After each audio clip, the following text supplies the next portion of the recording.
ঈদে ঘরে ফেরা মানুষের খবর জানাতে সিরাজগঞ্জ থেকে সরাসরি যুক্ত হচ্ছেন সহকর্মী রহমত আলী। রহমত, এখন সড়কে যানজটের কি খবর আছে আপনার কাছে? হ্যাঁ তামিমা, আমি ঈদে ঘরে ফেরার মানুষদের দাঁড়িয়ে আছি সিরাজগঞ্জে বঙ্গবন্ধুর সাথে পশ্চিম মহাসড়কে হাওয়াইল ওভারব্রিজ এলাকায়।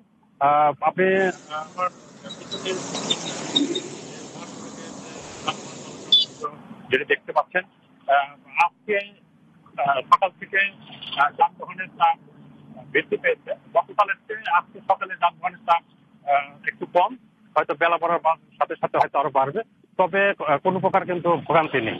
আর এটি যেটি হচ্ছে কারণ, সেটি হচ্ছে কোরবানি ঈদটা কিন্তু আসলে ডেটটা আসলে ফিক্সড হয়ে থাকে, এবং বিগত 2 মাসের এই মহাসড়কের যে উন্নয়নের অগ্রগতি হয়েছে, পাশাপাশি আইন শৃঙ্খলা বাহিনীর যাত্রা নির্বিঘ্ন করতে আইন শৃঙ্খলা বাহিনীর যে বিভিন্ন ছক এঁকেছেন এবং তারা কড়া নিরাপত্তার মধ্যে অবস্থান করছেন, সে কারণে কিন্তু আসলে এই বঙ্গবন্ধু সেতু পশ্চিম সংযোগ মহাসড়কের 18 কিলোমিটার সহ জেলার যে অন্যান্য মহাসড়ক রয়েছে সেখানে কিন্তু কোনো প্রকার যানবাহনের জটলা নেই, ধীরগতি নেই, কোনো ভোগান্তিও নেই।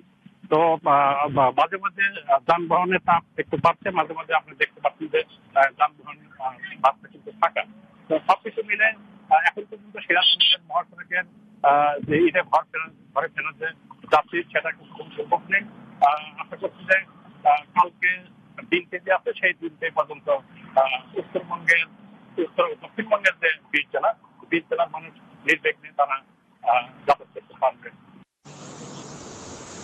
তো আমি এটি ছিল